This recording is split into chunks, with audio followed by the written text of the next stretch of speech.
자, 다시 한번 우리 시민 여러분의 목소리 함께 듣도록 하겠습니다.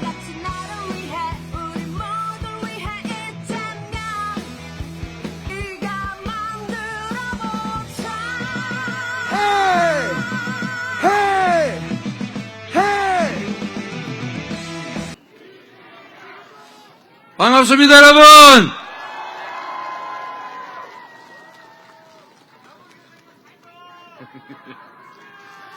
자꾸 그러시면 진짜 착각한다니까요. 네, 고맙습니다. 우리 춘천 시민 여러분, 그리고 강원도민 여러분, 만나고 싶었습니다. 반갑습니다. 제가 사실은 춘천을 너무 좋아해서 특히 얼어붙은 공지천 정말 좋아합니다, 여러분. 공지천은 다 풀렸나요? 네, 올해는 잘 얼음이 안 얼었다는 얘기가 있던데. 네, 제가 너무 잘 알죠. 제가 제 아내하고도 많이 놀러 왔던 곳입니다. 네, 그리고 요즘도 주말 되면 아무도 모르게 우리가 얼굴 다 가리고 이 닭갈비 먹으러 자주 옵니다. 와서 한 보따리 싸가지고 가고 그러죠. 여러분 사랑합니다.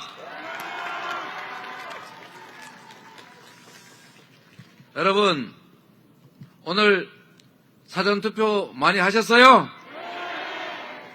우리가 투표 착실하게 하면 이긴다. 맞습니까? 제가 뭐 거의 비슷비슷하대요. 좀 이해가 안 되긴 한데 하여튼 정말 이렇게 비슷비슷한데 결국은 많이 투표하면 우리가 이길 수 있다. 그러면 우리가 원하는 세상 만들 수 있다. 여러분 열심히 해주십시오. 여러분 이 투표 한 장 가치가 얼마나 되는지 잘 모르시겠죠. 이게 사실은 뭐 계산하는 방법은 없는데 누구한테는 목숨 같은 가치가 있죠. 이 투표권을 위해서 싸운 사람들 많지 않습니까? 누구한테는 정말 하찮아서 그냥 투표 안 해버릴 뭐 그런 것이기도 하죠. 또 누군가에게는 거부가 물론 투표의 한 방식이기도 할 겁니다. 그러나 제가 계산해 본 방식으로는 투표 한 장이 6,787만 원 같다. 왜냐? 대통령이 5년 동안 쓸 예산을 유권자로 나눠보니까 이 금액이 나왔습니다, 여러분. 여러분, 이 6,700만 원 가까운 이 돈을 만약에 내 개인 돈이라고 하면 포기할 수 있겠습니까? 그런데 우리가 하나는 더 알아야 됩니다. 개인 돈은 아니지만 국가의 돈인데 이 돈을 어디에 쓸 것인지를 결정할 권한을 가진 사람을 뽑습니다. 우리가 지정하는 사람, 정말 국민을 위해서 이 돈을 쓸 사람을 뽑으면 이게 다 우리 국민들의 개개인의 혜택으로 돌아오겠죠. 그런데 이거 딴 생각하는 잘못 뽑으면 자기 마음대로 돈을 쓰거나 국민들의 복지와 관계없이 돈 쓰는 사람이 돈을 쓰면 이런 거 할 수 있죠. 방위비리 저질러가지고 뒷돈 챙기고 자원 외교한다고 어디 우물을 갖다 2조 원씩 주고 사고 물에 가라앉지도 못하는 잠수함 만들고 그리고 멀쩡한 물 못 흐르게 막아가지고 4대강 사업한다는데 22조 원씩이나 쓰고 이런 데다 막 써버리면 우리를 위해서 쓸 돈은 없지 않습니까, 여러분? 그런데 여러분, 이번에 대통령 잘 뽑으면 이재명 후보 같은 경우는 이런 주장한다고 하더라고요. 내가 들어보니까. 농어촌 기본소득 해서 우리 농촌도 최소한의 생계가 보장이 되고 식량 안보 확실하게 지키는 그런 데다 돈 쓴다. 그러면 춘천 근처에 농촌도 살아날 것 아닙니까, 여러분?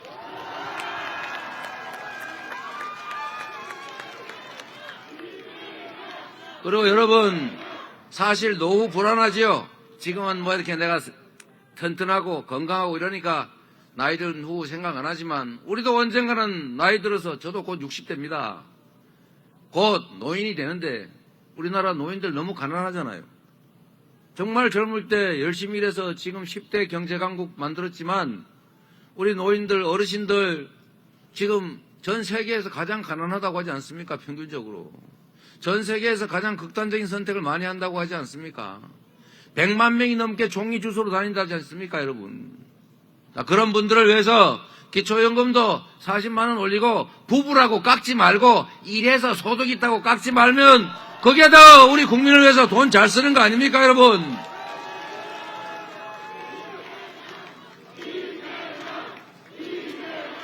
그리고 이재명 같은 사람이 대통령 하면 세금을 더 걷기를 합니까? 있는 세금 가지고 제가 성남시에도 전국에 유명한 복지 했지 않습니까? 경기도 성남시에서 세금 떼먹은 것만 걷어도 경기도에서 2, 3년 동안에 1조 3천억인가 걷었어요. 네? 제가 똑같은 세금으로 예산으로 정세에 비치지 않고 도민 1인당 10만 원씩 2번 약 2조 5천억 나중에는 88%만 준 데서 나머지 12%는 세금 많이 낸 그 애국자들 왜 빼냐? 거기도 더 주자 이래가지고 그 금액까지 합치니까 3조 원 가까이 집행했는데 세금 안 넣고 이런 데다 돈 쓸 사람 뽑아주면 국민의 삶이 풍성해지지 않습니까, 여러분?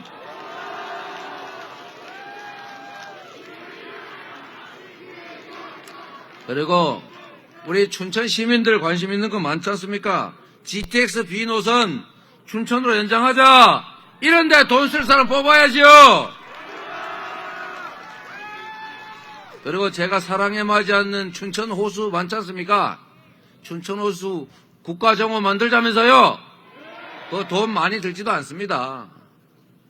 이 표를 잘 행사하면 1인당 6,700만 원 가까이 되는 이 국가 예산을 우리 국민들을 위해서, 춘천을 위해서, 강원도를 위해서 쓸 사람 누구겠습니까, 여러분? 우리의 운명은 다 우리 자신에게 달려 있습니다. 여러분의 삶도 미래도 바로 3월 9일에 그리고 오늘 내일 선택하는 그 선택에 달려 있지 않습니까? 우리가 뭐 윤석열 뽑아가지고 대통령 시켜주려고 아니면 이재명 뽑아가지고 폼 잡게 해주려고 대통령 뽑습니까? 아니지 않습니까? 우리가 대통령을 뽑는 이유는 국민이 원하는 바를 국민의 명예에 따라서 가장 효율적으로 잘하라고 대신 일하라고 뽑는 대리인, 일꾼, 바로 일꾼 아니겠습니까, 여러분?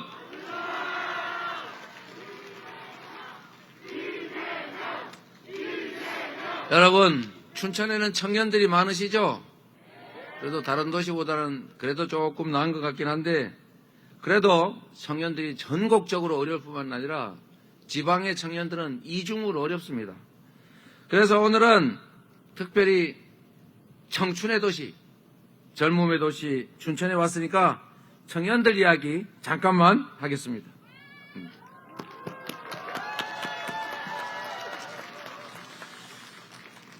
청년들이 그런 얘기 자주 합니다. 지금도 여기 청년들 계시지만 불안하다. 내 미래가 어떻게 될지 모르겠다. 앞으로 뭘 먹고 살아야 될지 모르겠다. 도대체 집은 어디 가서 구하냐? 집도 없고 일자리도 없는데 어떻게 결혼해서 아이를 낳겠냐? 그냥 나 혼자 살란다. 이런 어려운 상황에 처해 있지 않습니까, 여러분? 그리고 우리 청년들이 어려움에 처한 이유는 사실 청년의 잘못이 아닙니다. 우리 같은 기성세대들은 고도성장 시대에 정말 일자리도 많고 미래도 있고 지금은 비록 가난하고 어려워도 내일은 오늘보단 더 나을 것이라고 믿고 꿈을 키우고 도전하고 실패하면 다시 도전해서 여기까지 왔지 않습니까? 그런데 우리가 그 사이에 기성세대들이 놓친 게 있습니다. 진정한 민주주의와 진정한 공정성, 이거를 놓쳤습니다. 각자 살기 바빠서 그랬겠지만 결국은 이 불공정이 엄청난 격차를 낳았고 엄청난 이 양극화 격차가 자원의 효율성을 훼손해서 결국은 저성장을 막고 있지 않습니까? 저성장, 즉 기회 부족으로 우리 이미 자리 잡은 기성세대들은 그런 대로 견디지만 새롭게 진입해야 되는 청년 세대들은 기회가 적으니까 정말 경쟁이 아니고 성공을 위한 경쟁이 아니고 진짜 경쟁에서 지면 죽으니까 생존 투쟁을 전쟁을 하고 있지 않습니까? 친구가 적이 되고 미래는 암울하고 그렇게 만든 우리 기성세대 그중에서도 특히 정치가 책임져야 된다. 이게 저의 생각입니다. 동의하십니까 여러분?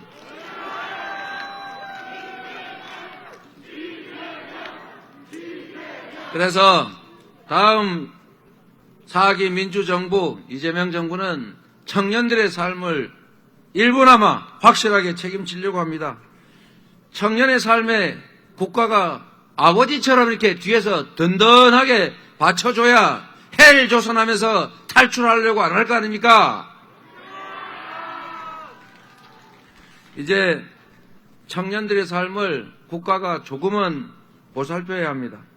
청년들이 일자리도 구하고 집도 구하고 결혼도 하고 아이도 낳을 수 있도록 미래를 기약할 수 있도록 해줘야 합니다. 바로 이게 정치가 우리 기성세대가 청년들한테 책임져야 될 부분이라 생각하는데 동의하십니까 여러분? 그래서 몇 가지 준비를 했습니다. 일단 일자리와 관련해서 자기 역량을 키우기 위한 교육훈련, 또 구직, 그리고 이직, 실업 또는 자발적 퇴직을 할 때까지 우리 청년들의 모든 이런 취업 관련 과정에 국가가 관여하고 책임을 지겠습니다. 첫 번째, 청년 취업활동 계좌제도 이걸 도입해서 우리 청년들이 수강료를 내거나 또는 자격증 시험을 치르거나 하다못해 토익 응시를 하거나 이런 비용에 쓸 수 있도록 지원하려고 합니다, 여러분.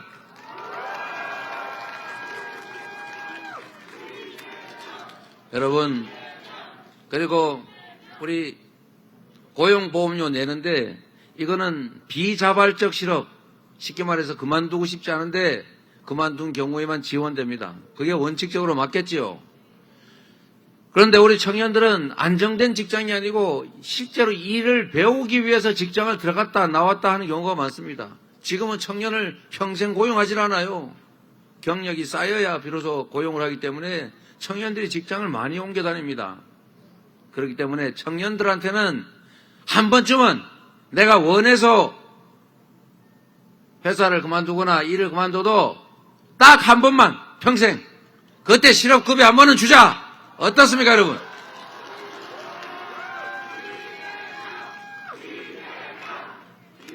그리고 청년들은 요즘은 옛날에는 다 회사에서 채용한 다음에 가르쳐서 일을 시켰는데 요즘은 배우지 않은 사람, 역량을 미리 다 쌓지 않은 사람 채용을 안 해요. 다 임시직으로 쓰다가 정말 필요한 사람은 경력직으로 뽑아버리죠. 청년들한테 기회가 없는 이유가 바로 그겁니다. 그래서 우리 청년들에게도 일을 경험할 수 있는 일 경험을 국가가 보장해주자. 일 경험 보장제 도입하겠다. 어떻습니까 여러분?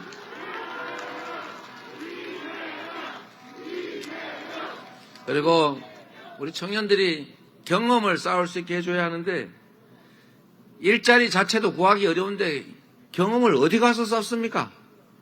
실패는 성공의 어머니라는데 실패할 기회조차도 없는 게 청년들 아닙니까 여러분? 그래서 우리 청년들에게 일자리를 일정 기간은 국가가 책임져 주자. 그냥도 지원하는데 일할 기회 하나 제대로 단기로 못 만들어 주겠습니까 여러분? 청년 일자리 사회 책임제를 도입하고 공공기관, 공기업 이런 데 청년 고용 비율을 올리고 신규 채용도 대폭 늘리겠습니다. 디지털 일자리도 계획대로 100만 개 정도 만들어서 일자리 부족 때문에 고통받지 않게 하겠다. 이재명이 약속합니다, 여러분.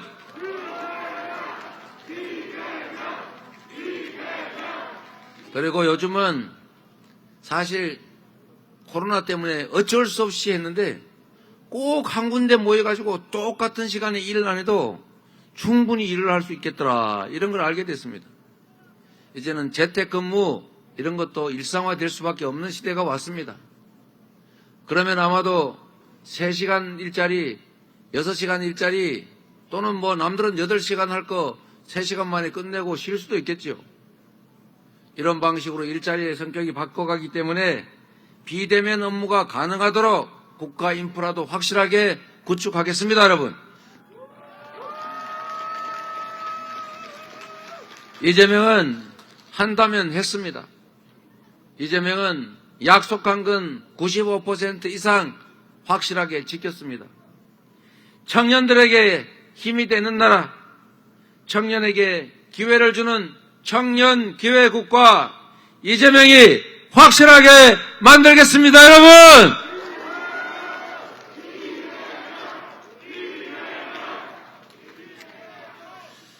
여러분, 코로나 힘드시죠? 뭐 대답을 잘 안 하시는데 진짜 힘들잖아요. 코로나 자체도 힘들지만 코로나 때문에 경제 상황이 나빠져서 우리의 개인적인 경제도 어렵지 않습니까?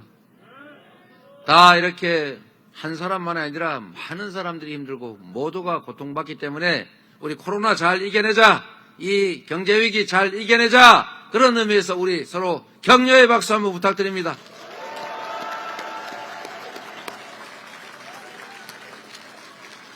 여러분, 국가 소위 사무, 국정이라고 하는 것은 정말 저조차도 다 알기 어려울 만큼 정말로 복잡하고 많습니다.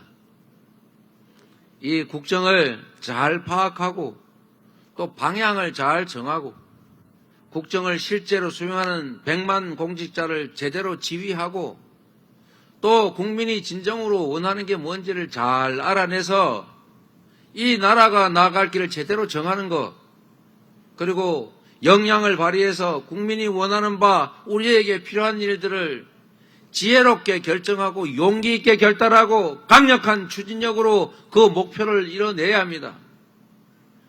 무능하고 무책임한 리더는 우리 역사에서 본 것처럼 나라를 망칩니다. 똑같은 조건에서도 유능한 리더, 책임자, 왕과 대통령은 몰라보게 다른 새로운 나라, 더 희망 있는 나라 만들지 않습니까? 대통령이 몰라도 된다. 세상에 그런 말이 어디 있습니까, 여러분?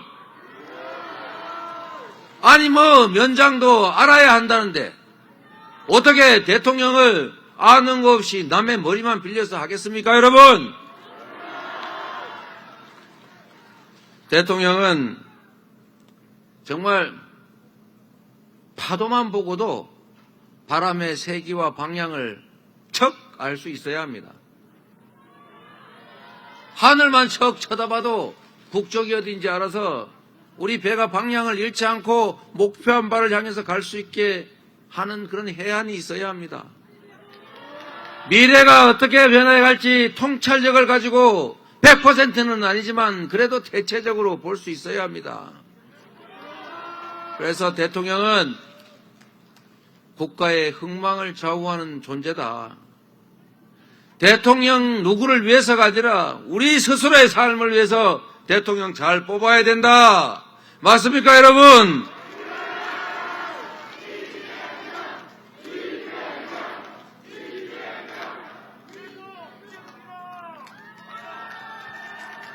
여러분, 코로나, 그 다음에 국제분쟁, 미중 패권 경쟁, 양극화와 저성장, 그리고 환경위기에 따른 에너지 전환, 그리고 디지털 전환, 주기적인 팬데믹, 얼마나 우리 앞에 문제와 위기가 많습니까? 이 위기를 이겨낼 뿐만 아니라 위기를 오히려 기회로 만들어서 다른 나라, 다른 경쟁 상대보다 우리가 반발 앞서가면 일찍 일어난 새가 먹이도 많이 찾는다고 선도 국가로서 엄청난 기회를 누릴 수 있지 않습니까, 여러분?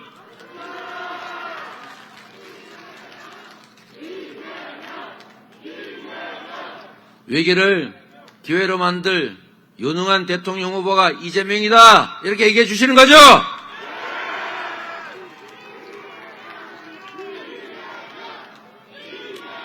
여러분, 코로나 힘드시잖아요.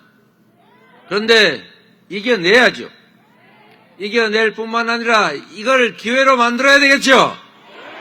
코로나를 이겨내고 이 상황을 기회로 만들어서 빠른 일상 회복과 함께 경제를 다시 살릴 유능한 후보 누굽니까, 여러분?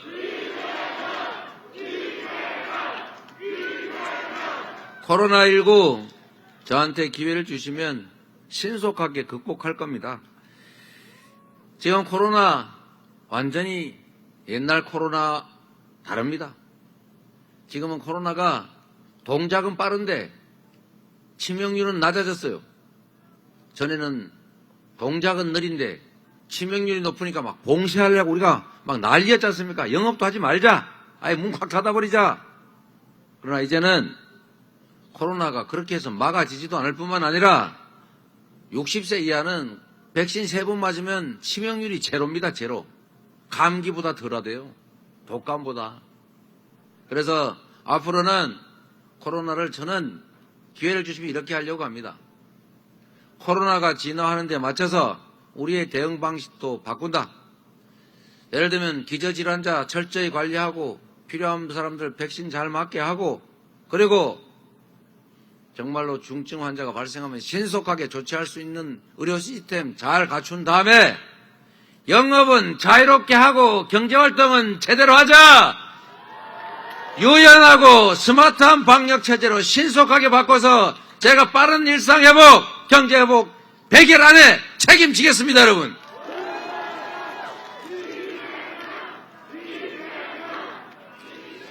경제적 어려움도 많지 않습니까? 국가가 해야 될 방역, 우리 자영업자, 소상공인, 프리랜서, 무슨 배달 노동자 다 많이 고통받았습니다. 그래서 제가 당선되면 그리고 혹시라도 지연되면 취임한 직후 추경을 하든 긴급 재정 명령을 하든 50조 원의 추가 예산을 확보해서 그동안 우리 국민들 손해보고 손실보고도 보상되지 못한 손해 다 채워놓고 코로나로 인해서 생긴 채무 정부가 다 채권 인수해서 채무 탕감, 채무 조정하고 코로나 때문에 생긴 신용불량 다 원상 회복하는 신용 대사면하고 앞으로는 코로나 때문에 우리가 피해를 본다면 자영업자들 미국, 일본에서 한 것처럼 유럽에서 한 것처럼 인건비, 임대료 이런 고정비는 정부가 지원하는 급여 프로그램 확실하게 시행해서 여러분 고통받지 않게 하겠습니다, 여러분.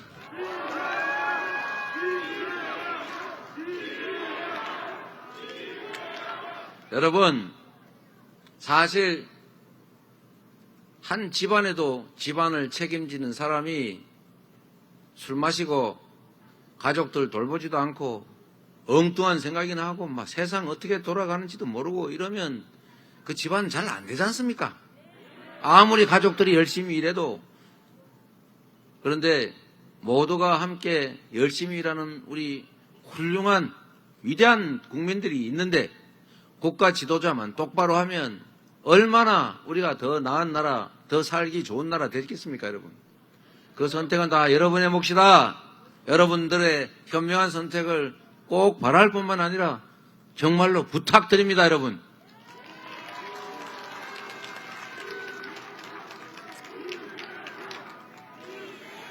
여러분, 우리가 먹고 사는 문제만큼 중요한 게 없지요. 물론 가장 중요한 것은 안보입니다. 질병과 재난, 재해, 전쟁으로부터 우리 국민들을 책임지는 것, 생명과 안전을 지켜내는 것, 그리고 우리 국가 공동체를 지켜내는 거 가장 중요하죠. 뭐 살아야 무슨 행복도 할 거 아닙니까? 다음으로 중요한 것은 우리 구성원들 사이에 공정한 질서를 만들고 유지하는 것입니다. 규칙을 어겨서 이익 볼 수 없고 규칙을 지켜도 손해보지 않는 예측 가능하고 상식적인 사회, 우리 노무현 대통령이 바라셨던 반칙과 특권 없는 사회, 그런 사회 만드는 게 두 번째로 중요합니다. 세 번째로 중요한 건 역시 민생, 국민들의 더 나은 삶을 보장하는 것. 그중에서도 먹고 사는 문제를 해결하는 경제, 정말로 중요합니다. 동의하시죠? 여러분, 제가 그냥 직설적으로 한 번만 물어보겠습니다. 경제를 살리고 기회를 넓히고 모두가 함께 잘 사는 세상 만들 유능한 경제 대통령 후보 누구라고 생각하십니까, 여러분?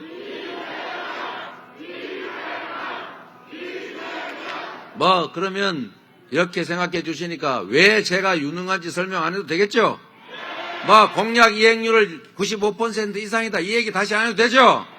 이재명에게 기회를 주면 경제를 신속하게 회복하고 지속적으로 성장시켜서 국민소득 5만 불, 주가지수 5,000포인트, 그리고 세계 5대 경제 강국으로 만들어내겠다. 이 말씀 굳이 안 드려도 되겠습니까? 벌써 다 해버렸네요.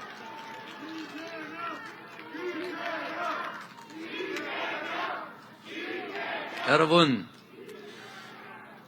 정말 제가 안타까운 게 있는데, 여러분 아시겠지만 저는 소위 말하는 여의도 출신, 정치 주류 출신이 못 됩니다. 제가 아무것도 가진 것 없이 광주 5.18 민주항쟁을 폭동으로 우리 언론과 정권에 속아가지고 같이 욕하다가 정말 대호각성해서 이런 나라 다시는 계속되면 안 되겠다. 공정하고 상식적인 나라 만들어야 되겠다 생각하고 지금까지 판검사 발령 안 받고 26살에 소위 인권 변호사라고 새파란 사람이 그냥 의뢰인들이 와가지고는 저한테 변호사 명표 붙여놓고 있는데도 저한테 물어봐요. 변호사님 어디 가셨어요? 제가 변호사입니다. 그럼 휙 가버려요. 새파랗다 이거죠. 그 어린 나이에 조정래 변호사님 소개해줘가지고 500만 원 빌리고, 동네 우리 옛날 학원 원장님이 소개해서 500만 원 빌려서 1,000만 원 가지고 개업해서 정말 손가락 빨면서 힘들게 제가 사회운동, 인권운동 하고 살았고, 그 후에 시립의료원 만들려다가 갑자기 국민의힘 이 사람들한테 이 반격을 당해가지고 교회 지하실에 제가 숨어 있다가 제가 정치를 해야 되겠다 이렇게 마음먹어서 시장, 도지사를 거쳐서 여기까지 왔습니다만,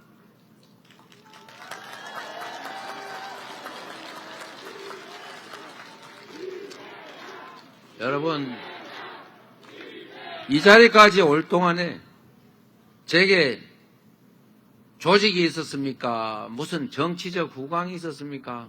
무슨 지원이 있었습니까? 전부 다 저를 공격했습니다. 그러나 저는 실력을 실적으로 증명하면서 우리 국민 여러분들이 불러주셔서 이 자리까지 왔습니다.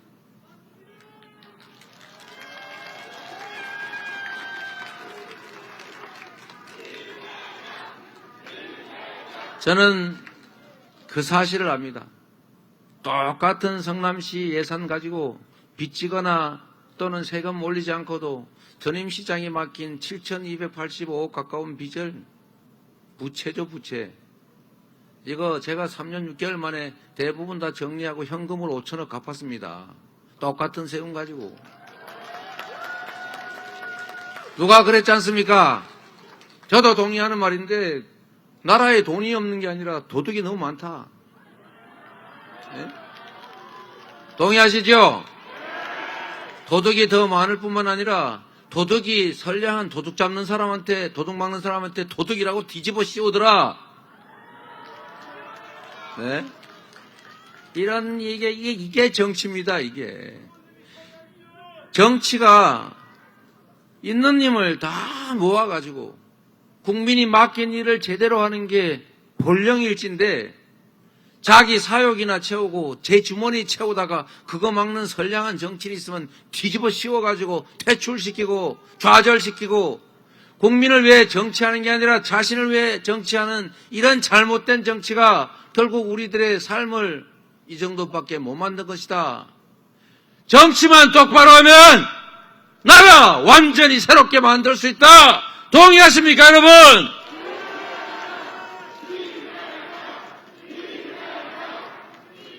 그래서 여러분, 제가 여러분께 말씀드립니다.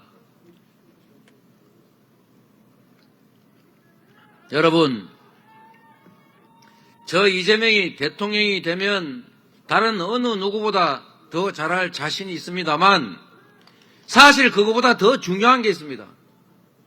이재명이 아니더라도 정치인들이 발목 잡아가지고 상대방 실수하게 해서 나의 기회를 찾는 이 적대적 공생의 정치 말고 선의의 경쟁이 가능한, 선의의 경쟁을 안 하고 발목 잡기 하고 잘못하면 제3의 선택이 가능한 정치를 만들어 놓으면 정치인들이 열심히 하려고 노력할 것이고 나쁜 짓 안 하는 정치인이 성공할 것이고 정치적 역량이 전부 우리 국민들의 삶을 개선하는데 오롯이 쓰여질 것 아닙니까? 그런 정치 체제를 만드는 것이 제가 대통령 되는 것보다 더 중요합니다, 여러분!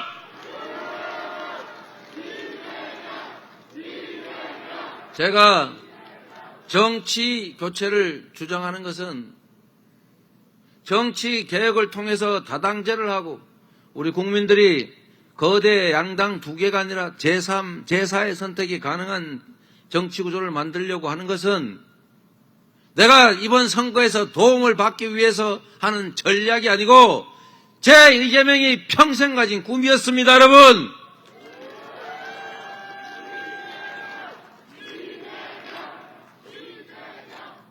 이렇게 선택이 가능한 그리고 합리적 선의의 경쟁이 가능한 정치를 만들어야 비로소 대한민국 정치도 제대로 갈 수 있습니다. 이게 바로 정권 교체를 넘어서는 진정한 정치 교체, 세상 교체 아니겠습니까, 여러분? 그래서 일부에서 생각하는 것과 달리 저는 어떤 정치 상황이 생기더라도 정치 상황에 변동이 생기는 지금에도 꼿꼿하게 다당제를 위한 선거제도 개혁, 2인 선거구 지방의원 선거구 폐지, 그리고 비례대표 강화, 결선투표 도입 확실하게 추진해 나가겠습니다, 여러분.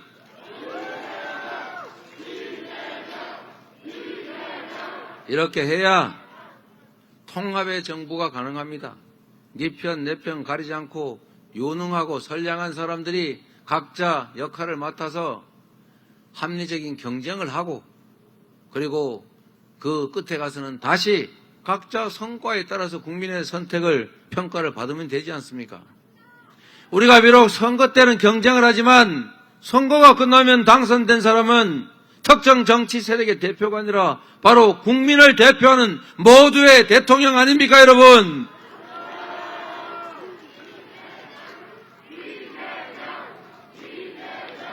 그래서 지금 이 순간도 앞으로 어떤 상황이 벌어질지라도 진영과 이념을 가리지 않고 유능한 사람을 적재적소에 쓰는 국민 내각, 국민 통합정부 마지막 순간까지 최선을 다해서 추진해 가겠습니다, 여러분.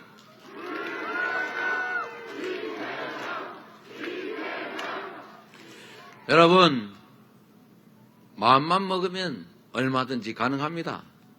그러지 않습니까, 여러분? 시간 다 됐다고 빨리 끝내라고 그래서 한 말씀을 조금 더 드리면 여러분도 일부러 시간 내서 여기까지 오시지 않았습니까? 뭐 솔직히 얘기하면 집에서 뭐 유튜브 봐도 다 볼 수 있는데 실시간으로 굳이 온 이유는 우리가 서로 힘을 합치자 이런 것이죠.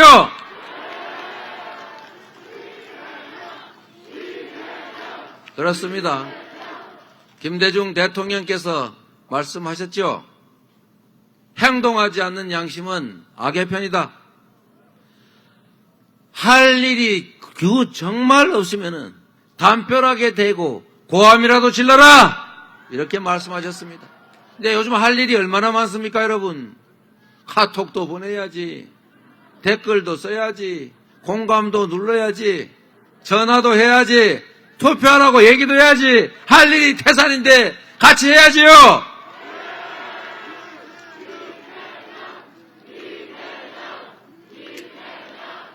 그리고 여러분,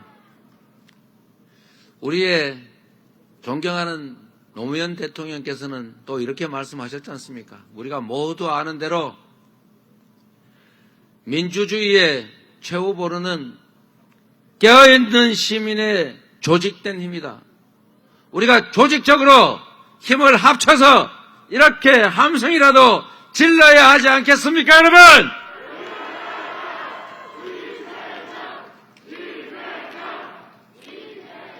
여러분, 제가 마지막으로 꼭 드리고 싶은 말씀, 3월 10일에 똑같은 해가 뜨고 똑같은 세상은 계속되겠지만 3월 10일 이후의 미래는 과연 희망의 미래일 것이냐, 아니면 정쟁과 정치보복으로 날새는 퇴행의 정치일 것이냐. 국가가 국민을 위해서 복무하는 나라가 될 것이냐, 국민을 배제하고 특정 정치 세력의 정권력을 위해서 국가가 활용되는 그런 나라가 될 것이냐, 6,700만 원이 나를 위해 쓰여질 것이냐, 아니면 기득권 소수를 위해 쓰여질 것이냐. 이거를 선택하는 것이 바로 3월 9일 그리고 오늘과 내일 투표 아니겠습니까, 여러분? 여러분을 믿어도 되겠지요? 여러분의 미래는 여러분 스스로 결정할 것이다. 믿어도 되겠지요? 역사를 만드는 것도 국민이고, 운명을 결정하는 것도 국민이고, 국민 스스로의 삶을 결정하는 것도 국민, 우리다! 맞습니까, 여러분?